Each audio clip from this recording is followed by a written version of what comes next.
Tungabhadra dam ಬಳಿ ನಿನ್ನೆ ನಡೆದಂತಹ ಟ್ರ್ಯಾಕ್ಟರ್ ಅಪಘಾತ ಪ್ರಕರಣಕ್ಕೆ ಸಂಬಂಧಪಟ್ಟ ಹಾಗೆ ಇದೀಗ ಸಾವಿನ ಸಂಖ್ಯೆ 7ಕ್ಕೆ ಏರಿಕೆಯಾಗಿದೆ. ಇದರಲ್ಲಿ 10 ಜನರ ಸ್ಥಿತಿ ಗಂಭೀರ ಆಗಿದೆ. ಹುಲಿಗೆಮ್ಮ ದೇವಾಲಯಕ್ಕೆ ಅಂತ ಹೇಳಿ ಇವರು ಟ್ರ್ಯಾಕ್ಟರ್ನಲ್ಲಿ ಹೊರಟಿದ್ರು. ಒಟ್ಟು 19 ಜನ ಇದ್ರು ಟ್ರ್ಯಾಕ್ಟರ್ನಲ್ಲಿ.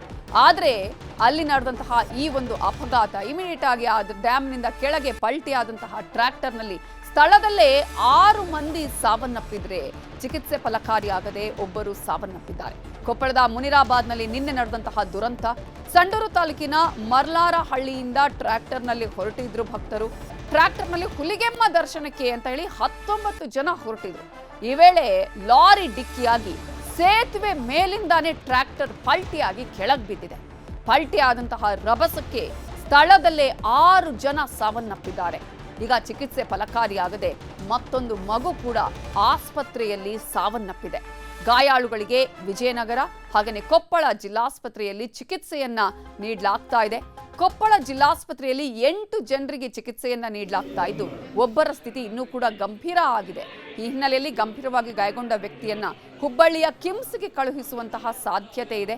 4 ಜನರಿಗೆ ಹೊಸಪೇಟೆಯಲ್ಲಿ ಚಿಕಿತ್ಸೆಯನ್ನ ನೀಡಲಾಗ್ತಾ ಇದೆ. ಪ್ರತಿ ಬಾರಿ ಕೂಡ ಈ ರೀತಿಯಾಗಿ ದೇವಸ್ಥಾನಕ್ಕೆ ಹೋಗುವಂತಹ ಸಂದರ್ಭದಲ್ಲಿ ಜನರಿಗೆ ಅಲ್ಲಿ ಮಾಹಿತಿಯನ್ನು ಕೊಡ್ತಾನೆ ಇರ್ತಾರೆ. ಟ್ರ್ಯಾಕ್ಟರ್ನಲ್ಲಿ ಹೋಗಬೇಡಿ, ಅಟ್ಲೀಸ್ಟ್ ಯಾವುದು ಸೇಫ್ ಆಗಿರುವಂತಹ ವೆಹಿಕಲ್ ಇದೆ ಅದರಲ್ಲಿ ಹೋಗಿ ಅಂತ ಹೇಳಿ. ಬಟ್ ಜನ ಮತ್ತೆ ಮತ್ತೆ ಇಂತಹ ಪ್ರಯತ್ನಗಳನ್ನ ಮಾಡ್ತಾನೆ ಇರೋದನ್ನು ಕೂಡ ನಾವು ಗಮನಿಸ್ತಾ ಇದ್ದೀವಿ. ಇದರ ಬಗ್ಗೆ ಇನ್ನಷ್ಟು ಡೀಟೇಲ್ಸ್ ಅನ್ನ ಕೊಡೋದಕ್ಕೆ ನಮ್ಮ ರಿಪೋರ್ಟರ್ ಶರಣಪ್ಪ ಬಾಚಲಾಪುರ ಈಗ ಫೋನ್ ಸಂಪರ್ಕದಲ್ಲಿ ಜಾಯ್ನ್ ಆಗಿದ್ದಾರೆ. ಶರಣಪ್ಪ ಬಾಚಲಾಪುರ, ನಿನ್ನೆ ನಡೆದಂತಹ ಈ ಒಂದು ಟ್ರ್ಯಾಕ್ಟರ್ ಪಲ್ಟಿ ಅಪಘಾತ ಇದೆಯಲ್ಲ, ದೊಡ್ಡ ಮಟ್ಟದಲ್ಲಿ ಆತಂಕಕ್ಕೆ ಕೂಡ ಕಾರಣ ಆಗಿದೆ. ಒಂದು ಕಡೆ ಸಾವಿನ ಸಂಖ್ಯೆ ಏರಿಕೆ ಆಗ್ತಾ ಇರೋದು, ಜೊತೆಗೆ ಈಗಾಗಲೇ ಗಾಯಗೊಂಡವರ ಪರಿಸ್ಥಿತಿ ಹೇಗಿದೆ? ಯಾಕಂದ್ರೆ ಪ್ರತಿ ಬಾರಿ ಕೂಡ ದೇವಸ್ಥಾನಕ್ಕೆ ಹೋಗುವಾಗ ಅಲ್ಲಿನ ಅಧಿಕಾರಿಗಳು ಹೇಳ್ತಾನೆ ಇರ್ತಾರೆ ಟ್ರ್ಯಾಕ್ಟರ್ಗಳಲ್ಲಿ ಹೋಗಬೇಡಿ ಹೋಗಬೇಡಿ ಅಂತ ಹೇಳಿ. ಮತ್ತೆ ಮತ್ತೆ ಜನ ಇಂತಹದ್ದೇ ತಪ್ಪು ಮಾಡ್ತಾನೆ ಇರ್ತಾರೆ ಅಂತ. ಏನು ನಿನ್ನೆ ದಿನ ಏನು ಹುಲಿಗೆಮ್ಮ ದೇವಿ ಜಾತ್ರೆ, ಈಗಾಗಲೇ ಜಾತ್ರೆ ನಡೆದು ಈಗ ಜಾತ್ರೆ ನಂತರ ಸಹ ಸಾಕಷ್ಟು ಜನ ಬಂದು ಹೋಗ್ತಾರೆ. ಬಂದು ಹೋಗುವಂತ ಜನ ಸಾಮಾನ್ಯವಾಗಿ ಟ್ರ್ಯಾಕ್ಟರ್ ತಮ್ಮದು ವಾಹನದಲ್ಲಿ ಬರುವಂತದ್ದು.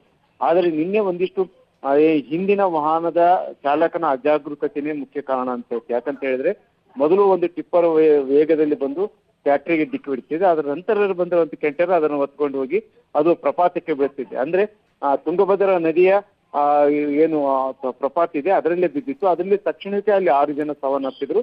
ಅದರ ನಂತರ ಒಬ್ರು ಕೊಪ್ಪಳ ಜಿಲ್ಲಾಸ್ಪತ್ರೆಗೆ ಬಂದಾಗ ಆಗಾಯ್ತು. ಮತ್ತು ಇನ್ನೂ ಒಬ್ಬರಿಗೆ ಗಂಭೀರವಾಗಿದೆ. ಅವ್ರನ್ನ ಹುಬ್ಬಳ್ಳಿ ಕಿಮ್ಸ್ ಕಳಿಸುವ ಎಲ್ಲ ಸಾಧ್ಯತೆಗಳು ಇನ್ನೂ ಇವೆ. ಈಗ ಅದನ್ನ ನೋಡ್ಕೊಂಡು ಕಳಿಸ್ತಾರೆ. ಮತ್ತು ಉಳಿದ 8 ಜನರಿಗೆ ಈಗ ಕೊಪ್ಪಳದಲ್ಲಿ ಚಿಕಿತ್ಸೆಯನ್ನ ನೀಡ್ತಾ ಇದೆ. ಇಲ್ಲಿ ಮುಖ್ಯವಾಗಿ ಗಮನಿಸಬೇಕಂದ್ರೆ ಈ ಹೊಸಪೇಟೆ ಮತ್ತು ಟೋಲ್ ಗೇಟ್ ಅಂದ್ರೆ ಹಿಟ್ನಾಳ್ ಟೋಲ್ ಗೇಟ್ ಮಟ್ಟೆ ಇರೋದು 2 ರಾಷ್ಟ್ರೀಯ ಹೆದ್ದಾರಿಗಳು ಸೇರ್ತಾ ಇರೋದ್ರಿಂದ ಇಲ್ಲಿ ವಾಹನಗಳ ದಟ್ಟಣೆ ಹೆಚ್ಚಾಗಿದೆ. ಜೊತೆಗೆ ಇಲ್ಲಿ ರಸ್ತೆ ನಿಯಮಗಳೇನದವು, ವಾಹನಗಳ ಓಡಾಟದ್ದು ಮತ್ತೆ ಸರಿಯಾದ ವೇಗದ ಮಿತಿಯನ್ನ ಇವೆಲ್ಲವೂ ಸಹ ಇಲ್ಲದೆ ಇರೋ ಕಾರಣಕ್ಕಾಗಿ ಈಗ ಜೀವ ಕಳ್ಕೊಂಡಿದೆ ಅನ್ನೋದು ಒಂದ್ ಕಡೆ. ಜೊತೆಗೆ ಈಗ ಹೊಸಪೇಟೆಯಲ್ಲಿ ಇರುವಂತ ಏನು ಮೃತದೇಹಗಳಿದ್ವು 6 ಜನ, ಅವುಗಳ ಏನು ಮರಣೋತ್ತರ ಪರೀಕ್ಷೆ ಮಾಡಿ ಅವುಗಳನ್ನ ಯಶವಂತಪುರ ಮತ್ತು ಇದಕ್ಕೆ ಮರ್ಲಾನಹಳ್ಳಿಗೆ ಕಳಿಸಿದ್ದಾರೆ. ಅಲ್ಲಿಗೆ ಅವುಗಳ ಅಂತ್ಯಕ್ರಿಯೆ ಮಧ್ಯಾಹ್ನ ಹೊತ್ತಿಗೆ ನಡೆಯುವ ಸಾಧ್ಯತೆ ಇದೆ. ಒಟ್ಟಾರೆಯಾಗಿ ಈಗ 2 ಇದೇನು ಗಾಯಾಳುಗಳು ಮತ್ತು ಅವ್ರ ಸಂಬಂಧಿಕರಲ್ಲಿ ಒಂದಿಷ್ಟು ಆಕ್ರಂದನ ಕಂಡು ಬರ್ತಾ ಇದೆ. Thank you Sharanappa Bachalapura ಡೀಟೇಲ್ಸ್ಗೆ.